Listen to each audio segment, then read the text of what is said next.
Hi, this is Jack Westerman for ESEA.net here in London, England for the ESL Pro League Season 3 Land Finals. Joining me this time is Jordan n0thing Gilbert from Cloud9, who unfortunately got eliminated from the competition in the group stage. Wah, wah, wah. Yeah, commiserations, Jordan, but how's life? How's London treating you guys? Well, to be honest, I haven't got to see as much as I wanted this time. I came down with like kind of a sickness right when I got here, so every morning I've just been like a little light gym, steam room, get some food, nutrition. The area we're in is pretty nice right down there by the Crown Plaza Hotel. Oh, yeah. So you're over the river, north side? Yeah, right over the river. So, thanks, man. So, I always liked London. Always enjoyed my time here, so it's good. But yeah, I haven't sightseed a lot. I saw Civil War, though, in the movie theater here. Captain America? The Captain America movie. Yeah. Catch it now. Not bad. We might as well in get theaters. Paid for that as well. Yeah. Yeah, so you've been to London for Gfinity a couple of times, Yep. and maybe other ESL events. I always seem to have bad luck in London. What's your guys' problem here? Something in the water, right? Always going out in groups here. It's just you've got to keep your appointment with the Queen, so all that stuff. I actually got knighted this time around. Oh, yeah? So I should be calling you Sir Gilbert at this Sir point? Gilbert the Third. The third. You've had two previous nights in your family? Yeah. Right. Anyway, let's talk about your season first of all. So you're here at the Land Finals because you had a phenomenal record online. I think you guys finished 16 for 6. Or and I think we had a couple suspect losses in there early on. Versus, I'm trying to remember who it was against. Games that we probably should have won. I mean, the only team we really should have lost against was Luminosity over the course of the season, or Liquid, COG occasionally. It seems like with us, CLG and Liquid, the form of our teams over the course of any given time can kind of fluctuate. We could beat each other, but yeah. So do you feel like with the players you have on your team, you're almost guaranteed a spot at the LAN? You've got such power fraggers, right? Well, I mean, that's what you think. That's why we're here, right? Cloud9, baby, best in NA. Well, I'll hold that thought because I'll come back to the best in NA topic. Yeah, well, not after this weekend. No. Well, let's talk about the group. So first of all, you lost to Fnatic 16-10, an underpowered Fnatic as well. Yeah, totally. A lot of the analysts were kind of pegging you guys to beat them. What went wrong? Well, the funny thing is I felt like they played sloppy. I don't know, if you watch the game, we lost 2 ecos, 2 big rounds. Yeah. We won the pistol seed side, lost the force buy in a manner which like sometimes losing that force buy on Inferno is not unheard of, right? If you get Tech 9s and you overpower B-bomb site or something. Sure, yeah. But they literally won a 3-on-5 with 10 seconds left hitting B-bomb site. And I feel like that kind of bothered us a bit, but yeah, I felt they were sloppy. Even though we didn't practice Inferno, we felt like it was a good chance to beat an organized team. They just started playing with Wenton, so yeah, bummer not to get that W. And then, of course, you moved on to play Team Liquid in the losers match. And went on to lose to those guys 2-0. Really felt like we needed to set a precedent there to beat them for number 1 NA. Yeah. You guys don't feel you started on the right foot in those 2 games? Is that what you mean by set a precedent? Or I don't know. I just mean in general as like the best North American team. That's what we wanted to do to win that best of 3. Because even if we didn't beat Fnatic the next game, we're like, all right, let's go beat Liquid. Not that we're underestimating them, but let's go beat Liquid. Sure, yeah. So, well, I was talking to Adren yesterday from Liquid, and he was saying they beat you in this best of 3. They've beaten you guys before. They've kind of got CLG's number as well. Team Liquid feel like they're the best team in NA. I mean, what gives you the right to cling on to that after a 2-0 loss to those guys? That's what I'm saying. That's why I feel like we can't actually say it. I feel like so they can say they're the best team right now. Right. But I don't know.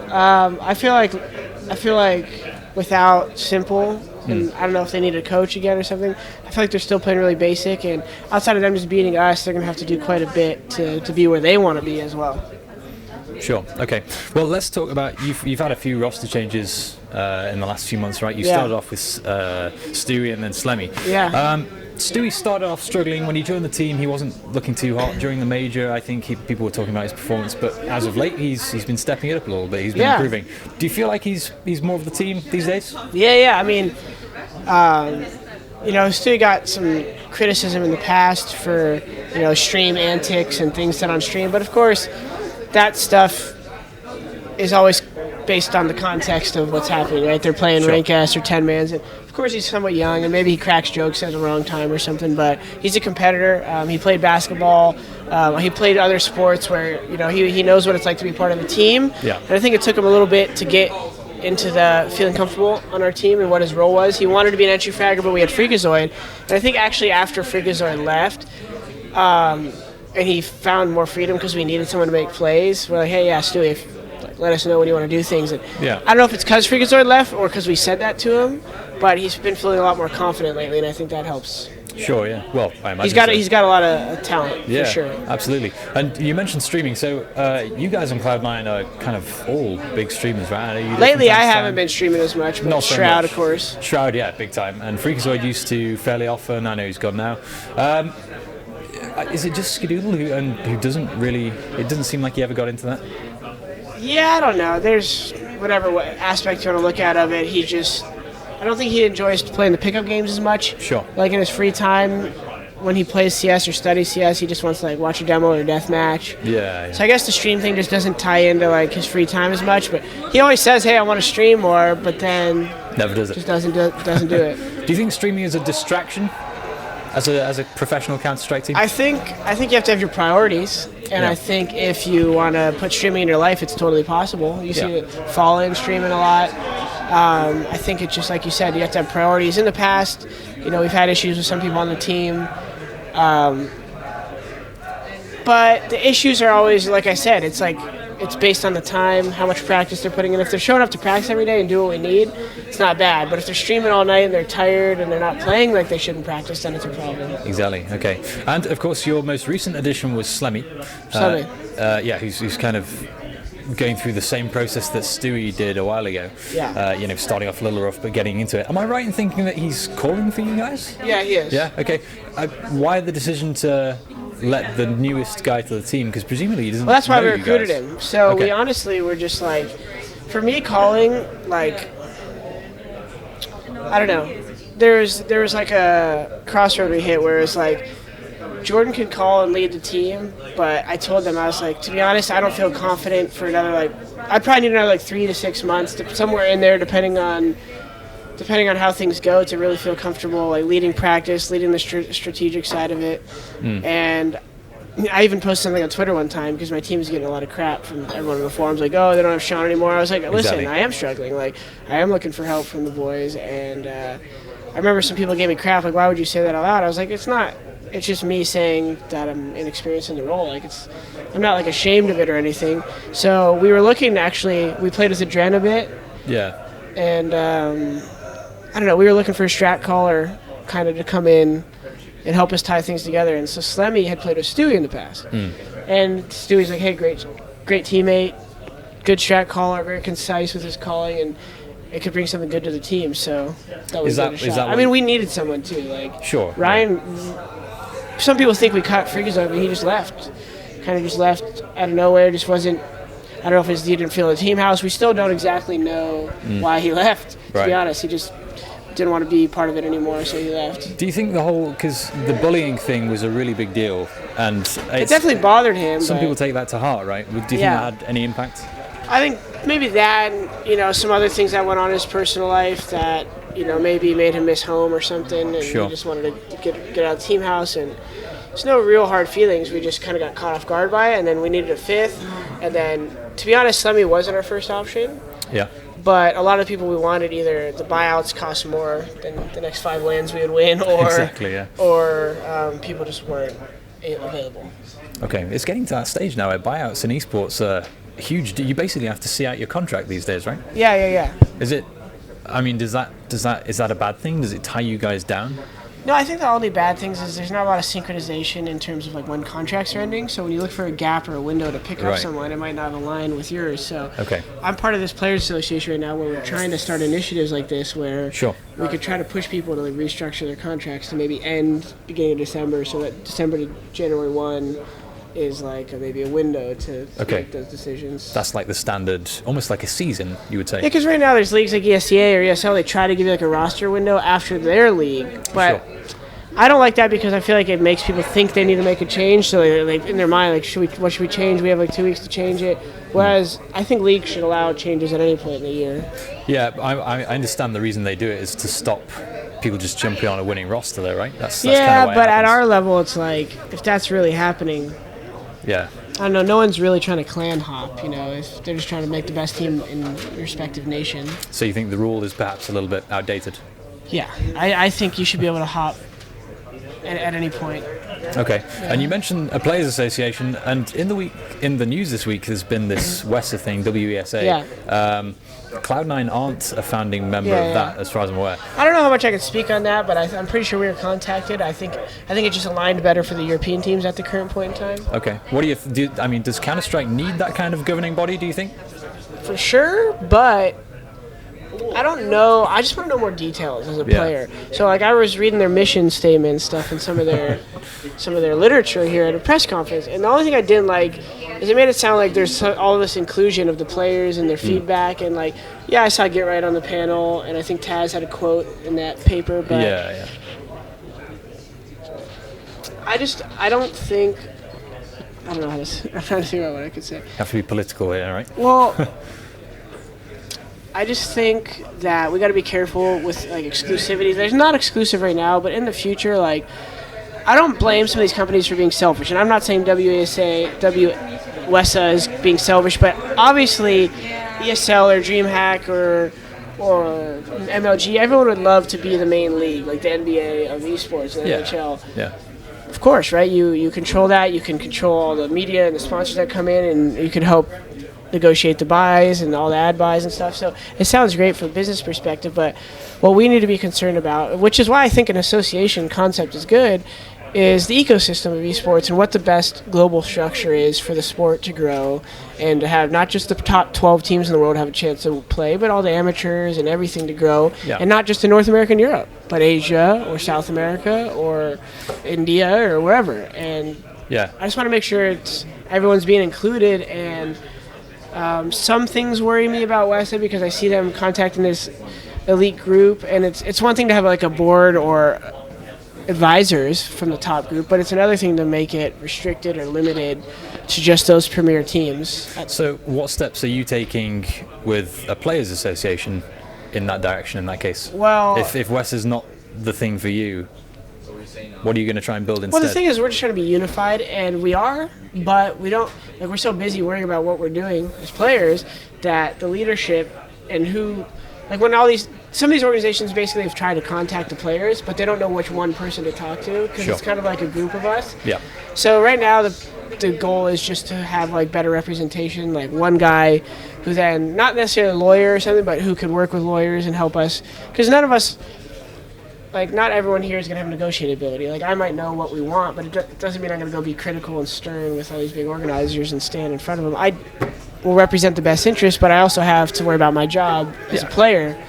So that's kind of what we're doing right now, is just trying to, hold hands and get everyone on the same page to say, we don't care if you have a $20 million prize pot. If you're not doing as a league what we want you to do, we're not going to compete in your tournament. And you guys might see that happen similar to the NHL, where they kind of went on strike. We don't want to have to do that, but if organizers are getting selfish, that's where we're looking to kind of slap them on the hand a little. All right. It all sounds very political. It sounds like a lot of hard work. Does it does all this stuff kind of kill your love for Counter-Strike? Just a little bit? The fact that you get tied down in this stuff? Well, it's funny because I had a conversation with some of the pros about it the other day. Kind of what we realize is that this needs to happen sometime, and the reason I guess we feel empowered is because it might not be us as players in 5 years. Maybe we'll be owners, or maybe we'll work for some of these sponsors, and I don't know, it'll benefit us at that point as owners and the future players. Right. So if we truly care about the sport, or even pretend to, this is what kind of we need to do. Is that where you see yourself in about 5 years' time, kind of transitioning to an ownership role? What's next for n0thing? Yeah, well, sometimes, obviously I don't have a business degree or something. I've took some classes at university. But but I would love to help consult brands and also learn from other people. I would like to do some kind of intern or shadowing of some kind of agent or something, because I would love to start some kind of consulting company. Like you see Snoop, the League of Legends player, do that. Yeah.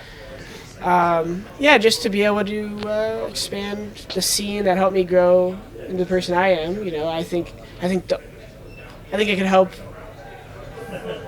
all the up and coming pros not just make more money, but just know how to conduct their life, right? And so I think I wish I had some more guidance when I was 18 or 19 for my future. And so I think that... Now you've got the experience, right? Yeah, and I think so that'd be cool to kind of combine the business and learn some more about business and take that with what I know about competing and all my experience and maybe help the next generation of gamers and legitimize themselves and look better in front of the camera and whatever they need to do. You know? What's going to be the event that pushes you in that direction, makes you stop being a player and start looking more towards manager? Will it be the fact you can't keep up with younger players, or starting a family? I mean, what's going to be the driving? I've always tried to like tell myself that, like, if that ever happens, like, don't lie to yourself, Jordan. Like, ask your teammates, like, find out if you're really like not able to hang. I still feel like I can hang, and I've been reassured over the last year, even when I've had those thoughts, like. It's really just about that feeling of, it's almost like when you enjoy something, why do you still enjoy it? I still enjoy competing so much that I'm grateful to do it for a living. I think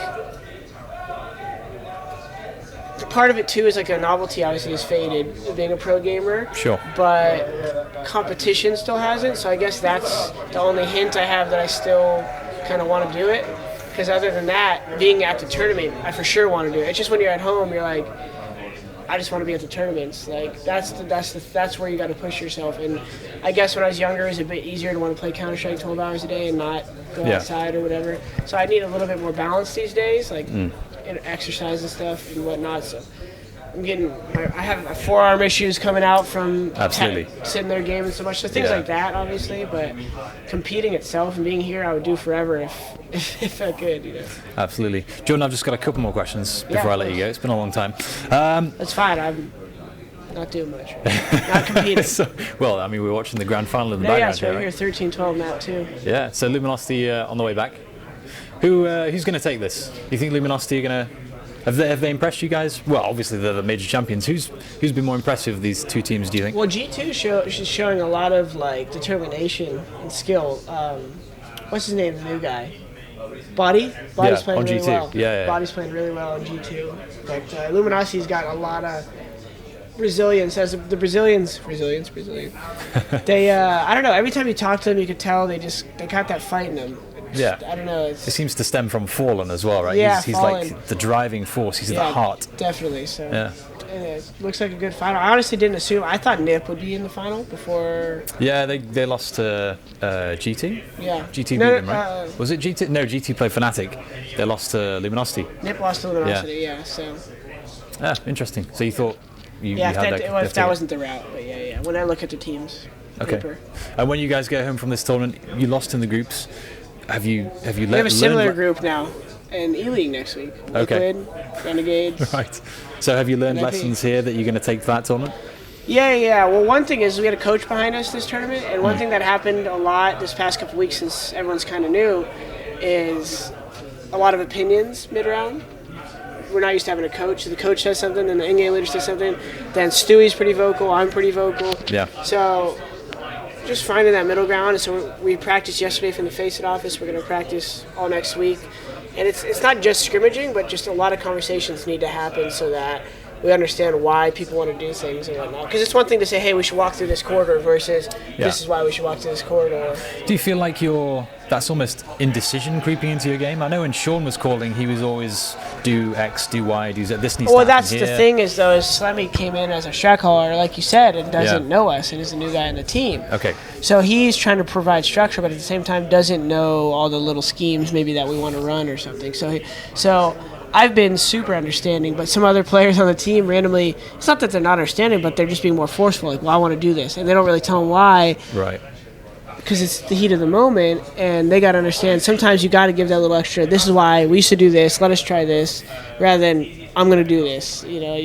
That's not okay. Okay, so he's not particularly nervous about having joined Cloud9 and playing with you guys. He doesn't show it, but he's mentioned it. I think I saw in another interview, he said it's a daunting task because he wasn't at this level before. But exactly. Yeah. And very last question before I let you go. He's not used to playing at your level, but equally you guys aren't quite at the level you were back in summer 2015. Yeah. Say, is it just going to take time? What do you guys need to do to be world beaters again? I don't know. I think it's a combination of just feeling like a team and feeling like everyone is like in the same direction moving forward. We're trying to get there right now. And then just playing well individually, being well on point, like versus Fnatic, Slemmy said, hey, man, I probably lost the game. And it sucks to have one person say it. It's a team game. So, yeah. I don't know. We have some issues that we have to address, and luckily, after talking this weekend, it seems everyone wants to try to work them out. So I think if we can work out the issues, things can change so fast for a team if everyone's simply willing to work it out. But if there's ever people have different opinions of game plan, it's just gonna tear apart chemistry, and you're not going to play well. So. All right. Well, fingers crossed for E-League next week in that case. Jordan, thank you very much. It's always a pleasure to talk to you. We're going to grab a beer right now or what? Yeah, why not? I've already had a couple, but this is a very sober interview, so if I slurred any words, it was not because of the beer. Yeah, we got unexpectedly political. I don't know where that came from. Yeah. That wasn't really planned. I only had like 6 questions here. But yeah, I'll let you go back to the biz. Any shout-outs? Do you want to give friends, family, sponsors, anything like that? Shout-outs to, let's see here, anyone unique. Obviously the sponsors. Go to cloud9.gg/sponsors to list them all off and read more about our sponsors. And Jack Westerman, thank you for the interview.